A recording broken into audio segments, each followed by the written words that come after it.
আসসালামু আলাইকুম। একটি এইচপি মোটর দেখছিলাম। যার সমস্যা আমি দেখতে পাচ্ছি হলো ফ্লিকিং, সাথে আবার দাগও আছে। দাগ বলতে আসলে ফ্লিকিং যখন করবে তখন এই দাগগুলো আসবে, এটাই একেবারে স্বাভাবিক। তো 22FW এইচপি ব্র্যান্ডের বর্ডারলেস মনিটর।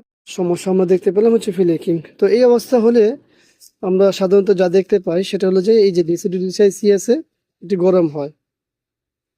এটার ক্ষেত্রেও হ্যাঁ, আগুনের মতো গরম হয়ে যাচ্ছে। অল্প সময় হাত দেওয়া যাচ্ছে। তো গরম তো হবেই, কারণ ফ্লিকিং হলে গরম হবে, এটাই স্বাভাবিক। কিন্তু যদি ভালো করে দেখি, এখন দেখুন অলরেডি ময়লা আবর্জনা দেখুন ডিসি টু ডিসি আইসির উপরে। তো পুরোটা মনিটরের ভিতরে আমি তেলা পোকার ময়লা অনেক পেয়েছি, কিন্তু যদিও পরিষ্কার করে ফেলছি, যার কারণে এখন দেখা যাচ্ছে না। তো আপনারা যারা ব্যবহারকারী আছেন তারা আমাদের ভিডিওটি দেখুন। এখানে একটা সিগনেচারও তো আছে, এই যে এখানে একটা সিগনেচারও আছে।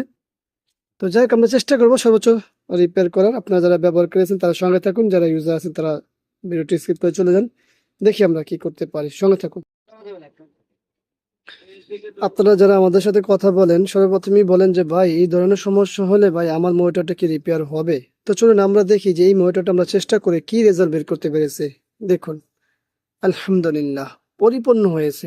সিগনেচার দেখতে তো পাচ্ছেন, পরিপূর্ণ হয়েছে, কোনো একটা দাগ বা কোনো কিছু নেই, একেবারেই পরিপূর্ণ। তো এই যে দেখতে পাচ্ছেন পরিপূর্ণ হওয়া, তো আপনারটার ক্ষেত্রে একই বিষয় যে আপনারটাও হওয়ার সম্ভাবনা আছে, আমরা আশা রাখি হবে। তবে আমরা শিওর দিয়ে বলি না কখনোই যে হবে, আবার এটাও বলি না শিওর দিয়ে যে হবে না। হ্যাঁ, কিছু সিমটম আছে যেটা আমরা দেখলে বুঝি যে এটা হওয়ার সম্ভাবনা নেই, তখন আমরা বলি যে এটা হবে না।